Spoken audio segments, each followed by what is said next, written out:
हरे मुरारे हे नाथ नारायण वासुदेव। श्री कृष्ण गोविंद हरे मुरारे हे नाथ नारायण वासुदेव। हे नाथ नारायण वासुदेव। हे नाथ नारायण वासुदेव। हे नाथ नारायण वासुदेव। हे नाथ नारायण वासुदेव। श्री कृष्ण गोविंद हरे मुरारे हे नाथ नारायण वासुदेव। श्री कृष्ण गोविंद हरे मुरारे हे नाथ नारायण वासुदेव। हे नाथ नारायण वासुदेव।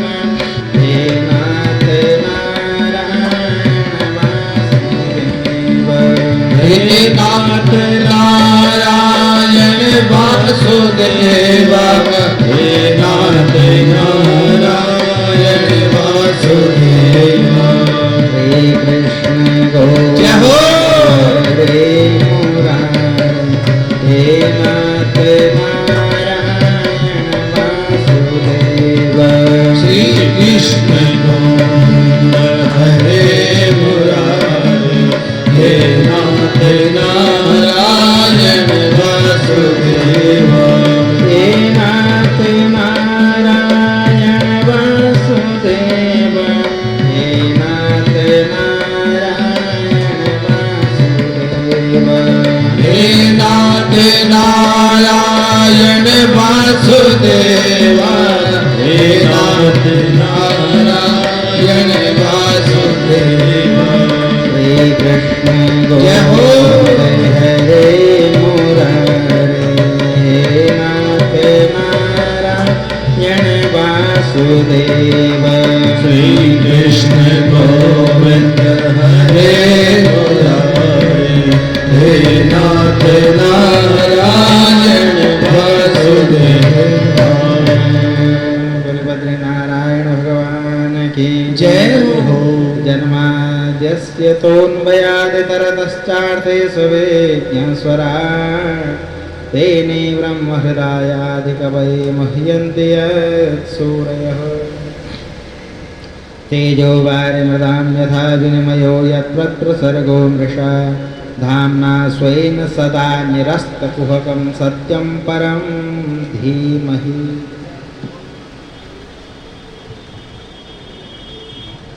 भगवान व्यास जी मंगलाचरण के रूप में सत्यम परम धीमहि। तो सरल सी बात है, सहज सी बात है कि जिसने इस जगत की सृष्टि स्थिति प्रलय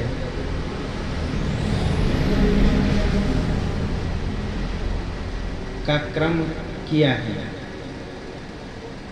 वही समय कल बताया ना कि सत्य ही अवशेष बचता है। तो अवशेष कौन बचेगा? तो बोले जो अवशेष बचेगा वही परमात्मा तत्व है। तो इस जगत की सृष्टि स्थिति और प्रलय जिससे होते हैं वही सत्य, वही सत्य है। इस संसार में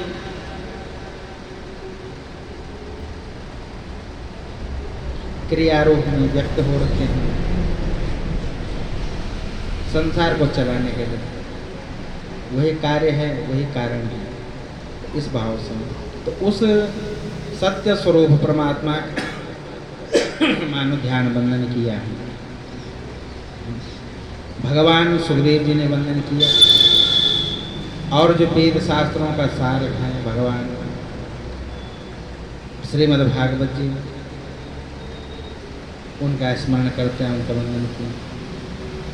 कि निगम कल्पतरोर्गलितं फलम सुखमुखाद, भगवान सुख के मुख से जो अमृत स्वरूप है।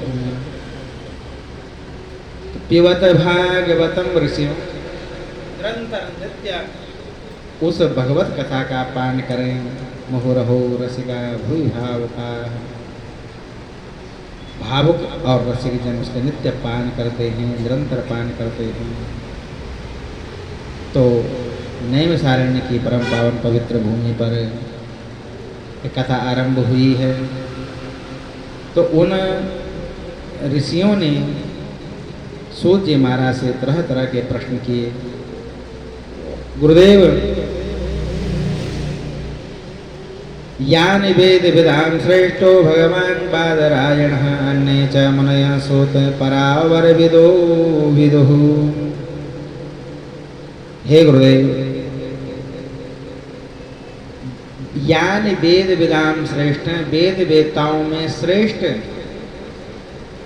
जो ऐसे भगवान कौन बादरायण हैं और अन्य जो मुनि हैं, उन्होंने परावर विदो विदुः, यान वेद जिन्होंने जाना, भगवान व्यास जी ने जो तत्व जाना या अन्य ऋषि मुनियों ने जो जाना, वह आपको भी उन्होंने सुनाया। मतलब आप भी वो जानते हो।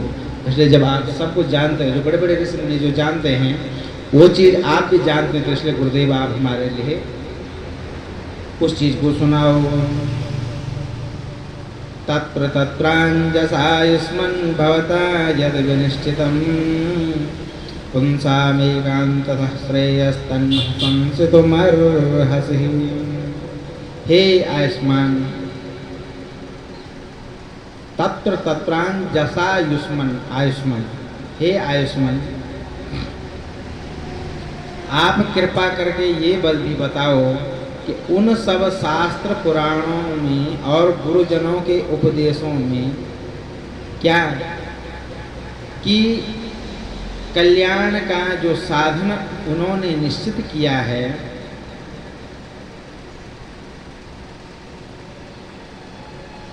वो हमको बताओ। भवता यद विनिश्चितम, उनको सुनने के बाद आपने जो निश्चय किया है, जो समझा है, मतलब देखो इसका मतलब यही है कि शास्त्र जो है ना प्रैक्टिकली ज्ञान है। एक तो बच्चों को सिंपल पढ़ाया जाता है स्कूलों में, और जब वो बच्चा उसको खूब रट लेता है, पढ़ लेता है, तो उसको समझाने के लिए फिर उसको प्रयोगशाला में, लैब जिसको बोलते हैं, है ना, लैब में उसको प्रयोग करके दिखाया जाता है ना। तो एक प्रैक्टिकल के साथ, थ्योरी के साथ साथ उसको प्रैक्टिकल भी करवाते हैं बच्चों को ना।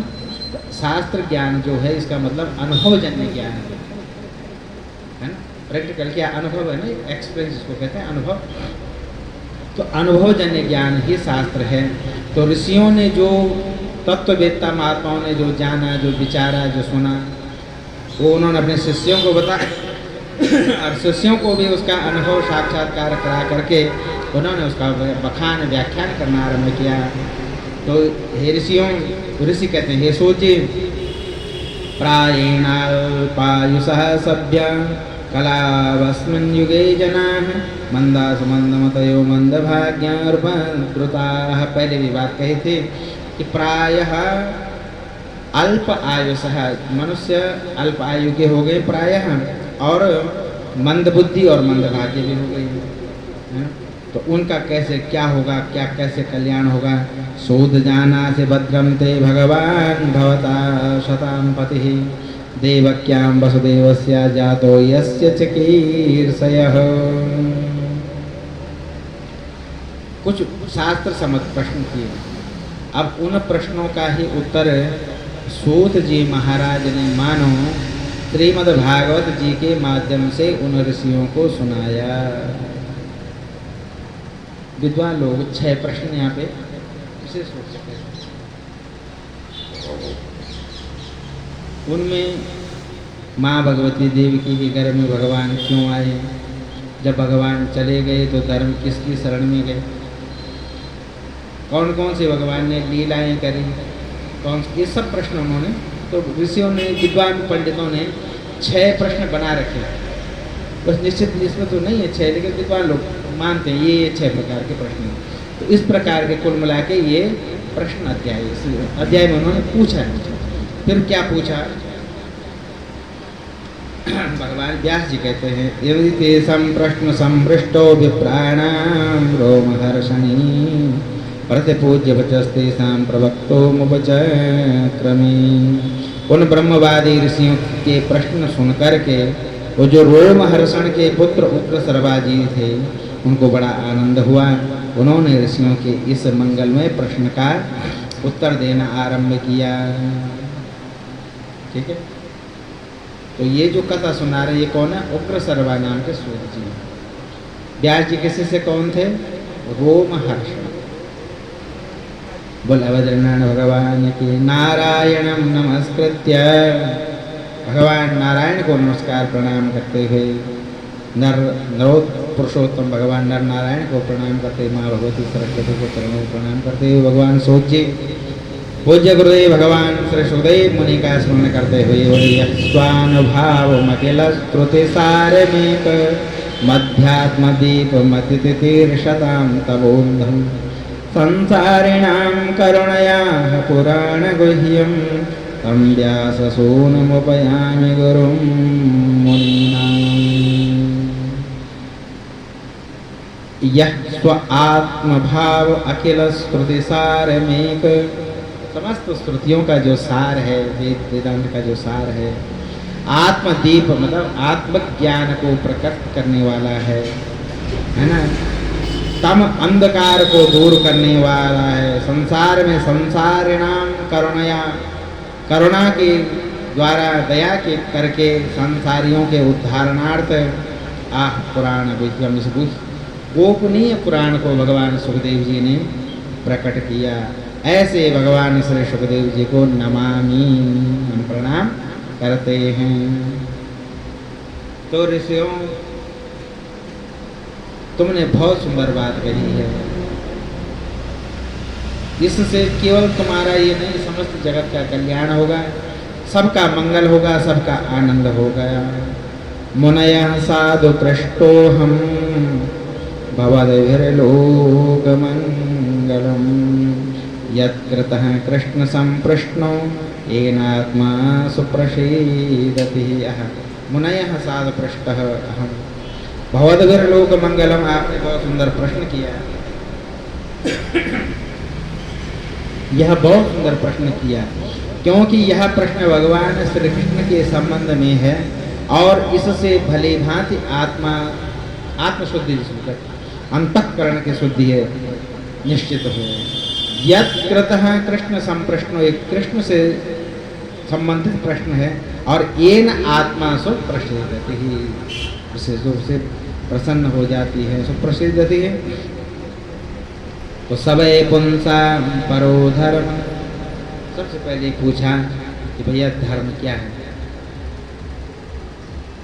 तरह तरह के प्रश्न किए ना, तो ऋषियों जो तुमने प्रश्न किया था तो धर्म क्या है, धर्म किसे कहते हैं? तो भागवत जी के आधार पे कहते हैं, सोचिए, धर्म स्वनिष्ठतः पुंसां विश्वक्सेन कथासु यः नोत्पादयेद्यतिरतिं श्रम एव हि केवलम्।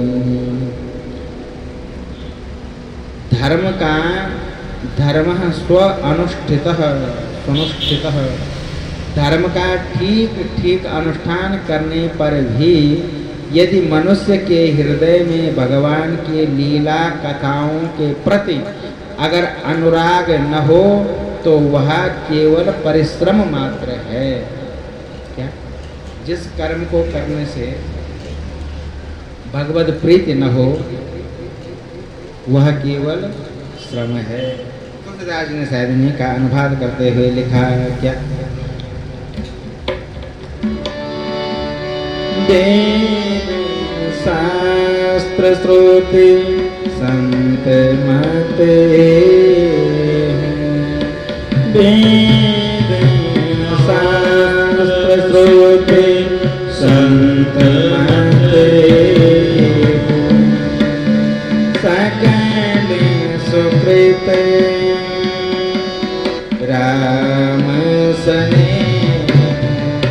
सकल सुकृत फल राम स्नेह वेद शास्त्र श्रुति संत मत हो वेद शास्त्र श्रुति संत मत सकल सुकृत फल राम स्नेह सकल सुकृत फल राम स्नेह वेद शास्त्र समस्त वेद शास्त्रों का श्रुतियों का सार क्या है कि यस्या श्रुतिसारमेकम् मध्यात्मदीप मतितीर्षतां तमोन्दम् संसारिणां करुणयाः पुराणगुह्यं तं व्याससूनुमुपयामि गुरुं मुनीनां। तो सबे पुंसां परो धर्मो यतो भक्ति अजो सजे, जिससे कि हमारे मन में निर्मलता जगे, भगवत प्रेम जगे। ठीक है, तो वो कर्म ही कर्म है। और दूसरी बात, भगवान के प्रति बोले जो है वो अहेतुक ही होना चाहिए। ठीक है, तो अहेतुक अप्रतिहत है, तो बड़ा सुंदर गूढ़ वेदांत भावात्मक बातें हैं। तो अहेतुक ही हो, इसमें कोई हेतु न हो, कारण न हो, ठीक है, और इच्छा न हो, है ना। अहेतुक ही हो, अप्रतिहत हो, हत न हो, अप्रतिहत मतलब कभी घात न होने वाले, कम न होने वाले, टूटने वाले, ऐसा दृढ़ प्रगाढ़ प्रबल दृढ़ता उसमें हो। और ये आत्मा संप्रसिद्धति, ऐसा कर्म हो जिसके द्वारा भगवान प्रसन्न हो, रिझे। कि वासुदेवे भगवते भक्ति योग प्रयोजितः जनयत्यासु वैराग्यं ज्ञानं च यदहेतुकम् ज्ञानं च यदहेतुकम्। भगवान कृष्ण में भक्ति होते ही अनन्य प्रेम से उनमें चित्त जोड़ते ही निष्काम ज्ञान और वैराग्य, ज्ञान और वैराग्य, देखो भगवत प्रेम जगते ही मतलब भक्ति के आते ही ज्ञान वैराग्य क्या है, पुत्र है। और जहाँ माँ तो बेटों का आना पक्का है, तो ज्ञान वैराग्य आ जाता है। कब? जब भक्ति आ जाती है ना। तो कहने का अभिप्राय यह है कि अगर भगवत प्रेम लक्षणा भक्ति अगर जागृत हो गई तो उसके अंतःकरण में ज्ञान और वैराग्य दोनों उत्पन्न हो जाते हैं। धर्म सुनिष्ठिता पुंसां विश्वक्सेन कथासुया नोत्पाद्यते रतिं श्रम एव हि के। अगर ऐसा नहीं हुआ तो बोले केवल सब कुछ कर्म करने के बाद केवल परिश्रम ही हाथ लगा। अच्छा, अब धर्म क्या है? धर्म स्वनिष्ठता पुंसा, अपने धर्म में अनुनिष्ठित रह करके विश्वक्सेन कथा से भगवान विश्वक्सेन की कथा कीर्तन आदि को करें, और उसको करने के बाद भी अगर रति नहीं हुई तो श्रम ये भी केवलम। पहले ये बात क्लियर होगी। अब अगर वह धर्म जो हमने किया, जो पाठ बोले के अनुसार जब तक होम प्रबंध आदि जो कुछ किया, तो बोले भाई उसका फल क्या है? तो उसका फल बताया। धर्मस्य यापवर्गस्य नार्थोर्थायोपकल्पते नार्थस्य धर्मेकान्तस्य कामो लाभाय हि स्मृता। धर्म का फल मोक्ष होना चाहिए।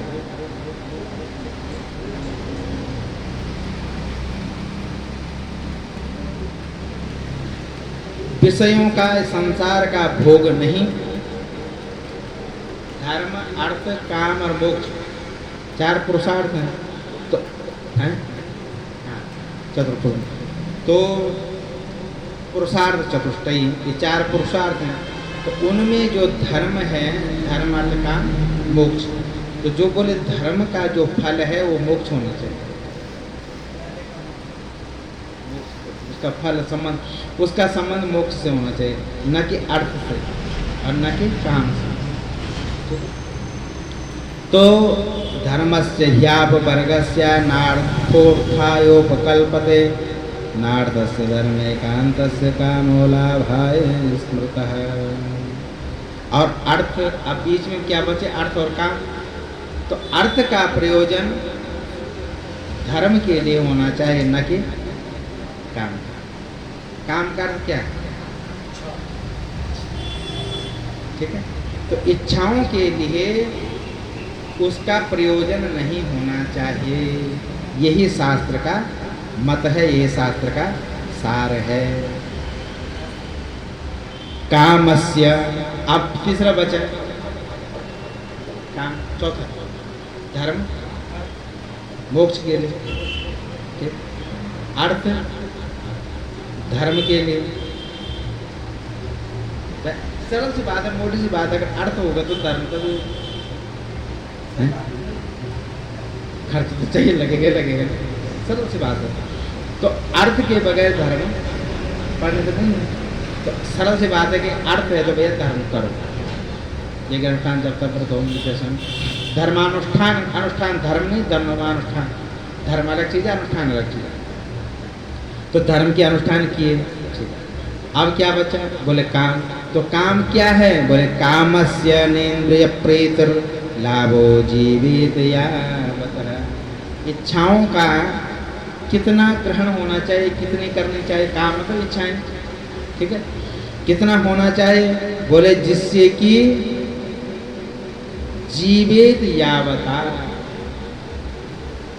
इच्छाएं इतनी होनी चाहिए कि जिससे कि शरीर जीवित रह सके, संसार चल सके। इतनी इच्छा भी मत खत्म कर दो कि फिर पुत्र पत्नी पिता सबका संबंध ही खत्म, सब डरे खराब हो जाए।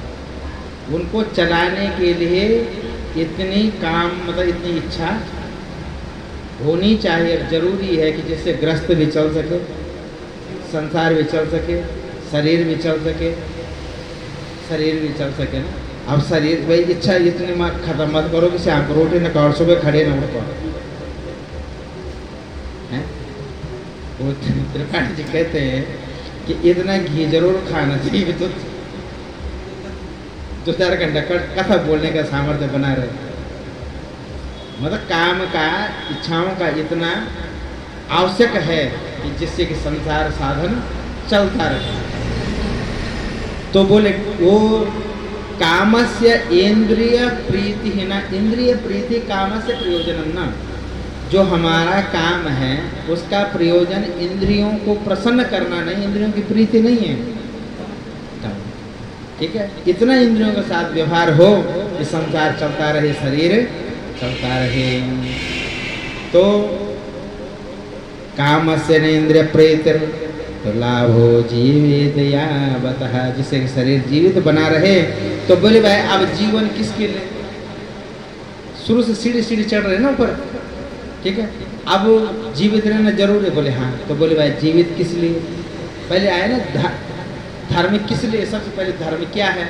तो बोले भाई धर्म वो है कि जिससे भगवान प्रसन्न हो। सबसे पहले प्रश्न क्या था? धर्म क्या है? तो उत्तर क्या मिला कि सबे पुंसाम परो धर्म यतः भक्ति अजोक्षते। जिससे भक्ति मतलब प्रेम। पहले कहा ना कि सा प्रेम है कि कर्तव्य प्रेम को करने वाली है, सा परम प्रेम एक रोग।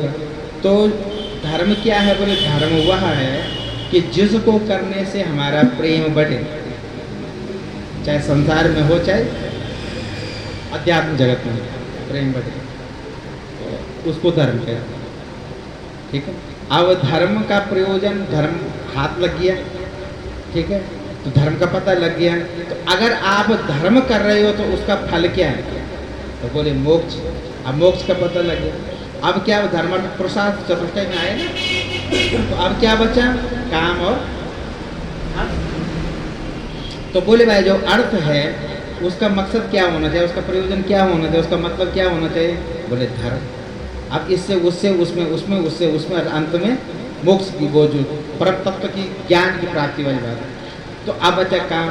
तो काम क्या है? बोले इंद्रियों की प्रीति के लिए काम नहीं, इच्छाओं का, इंद्रियों का पोषण नहीं, इंद्रियों का समन करते हुए इतना दमन भी नहीं करना कि शरीर ही खत्म हो जाए, इतना दमन भी नहीं करना कि पिता पुत्र का संबंध ही खत्म हो जाए, इतना दमन भी नहीं करना है कि पति पत्नी का संबंध ही छूट जाए।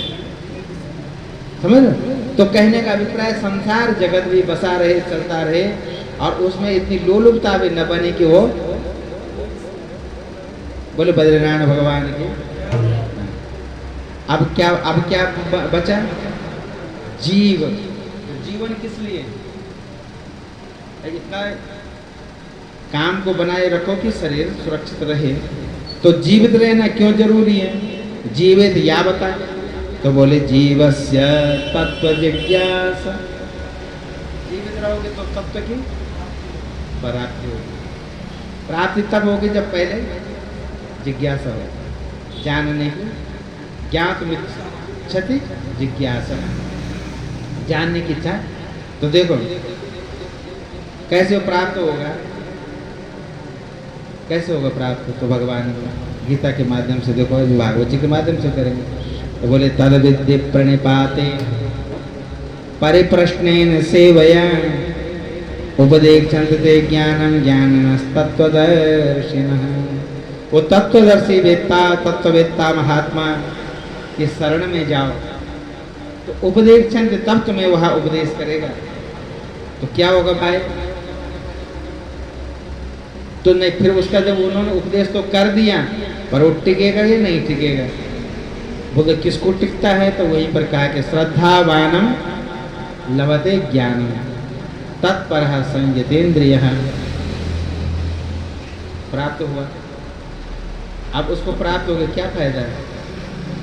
श्रद्धावानम लभते ज्ञानम, जो बात की तत्व जिज्ञासा की, तो अब वो मिल गया तो क्या होगा? तत्परः संयतेन्द्रिय, संयमित इंद्रिय, जितेंद्रिय को प्राप्त होता है। तो बोले भैया, एक चींटी से लेकर के हाथी पर्यंत इस संसार में एक ही चीज के लिए कार्यरत और कर्मरत है। किसके लिए? सुख के लिए, आनंद के लिए। कोई पढ़ रहा है, ये सोच के पढ़ा कि मैं सुखी रहूंगा, अच्छी नौकरी करूंगा, अच्छा कमाऊंगा। तो क्यों कमाऊंगा? बोले सुखी रहने के लिए। उद्देश्य क्या है? सुख के लिए कर्म कर रहा है ना। कोई भी है इस संसार में जो सुख के लिए कर्म नहीं कर रहा, देवता से लेकर मगर मनुष्य, यक्ष, गंधर्व, किन्नर, नाग, कोई भी हो, सब सुख के लिए कर्म कर रहे हैं। तो वो सुख तुम्हें प्राप्त होगा जिसके लिए प्रत्येक व्यक्ति कर्म कर रहा है। किससे? उस ज्ञान से। देखो बात समझ में आ रही? क्लियर हो रहा? समझ? सुख के लिए कर्म कर रहे हैं, लेकिन उस सुख